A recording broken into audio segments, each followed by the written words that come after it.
আগামী ১২ ফেব্রুয়ারি ত্রয়োদশ জাতীয় সংসদ নির্বাচন। ভোটের দিন ঘনিয়ে আসলেও উদ্বেগ কাটছে না ভোটারদের।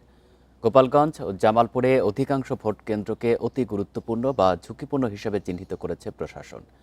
গোপালগঞ্জে ৩৯৭টি কেন্দ্রের মধ্যে ৩৮৫টি ঝুঁকিপূর্ণ।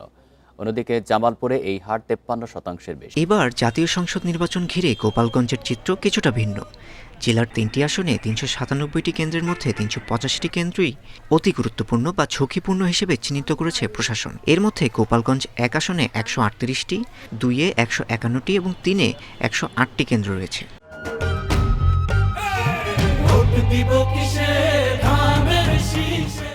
আর সাধারণ তালিকায় রাখা হয়েছে মাত্র ১২টি কেন্দ্রকে। সাম্প্রতিক কয়েকটি ঘটনা ও রাজনৈতিক পট পরিবর্তনে এবার আতঙ্কিত ভোটাররা।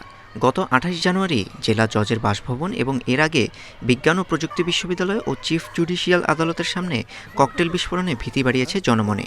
ভোট দিতে গেলে আমার কোনো আমার যে একটা দায়ভার, এই দায়ভারটা কে নেবে? মানুষ যদি ভোট দিতে যাবে, যদি সুযোগ সুবিধা না পায় আর সেই ধরনের যদি কোনো ক্যাপাসিটি না থাকে, তাহলে প্রত্যেকটা সেন্টারই বা ঝুঁকিপূর্ণ হবে। আমরা ভোট কেন্দ্রগুলো দেখছি, আমাদের আগেও দেখাচ্ছে, আবার নতুন করে দেখছি, এবং আমরা যতটুকু জানছি বুঝছি এবং আমাদের কাছে যে তথ্যপাত্র রয়েছে সব কিছু মিলে আমরা ১০০% নিরাপদ অবস্থানে রয়েছি। উদ্বেগ রয়েছে জামালপুরেও। এখানে ৬২৩টি কেন্দ্রের মধ্যে ৫৩.৬% কেন্দ্রকেই ঝুঁকিপূর্ণ চিহ্নিত করেছে প্রশাসন।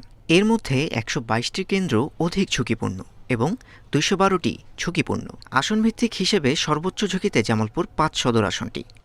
ভেরি লাউড অ্যান্ড ক্লিয়ার যে এবার এই ধরনের যে অস্ত্রবাজি করা, কেন্দ্র দখল করা, ব্যালট বাক্স করা, এই ধরনের এগুলো আমাদের ভুলে যেতে হবে। একদম সোজা হিসাব যে এইসব নিয়ে আপনার এই ধরনের কেউ যদি কোনো চিন্তাভাবনা করেও থাকে, এটা আপনার অত্যন্ত বাজে চিন্তা। ভোটারদের মাঝে স্বস্তি ফেরানোই এখন বড় চ্যালেঞ্জ।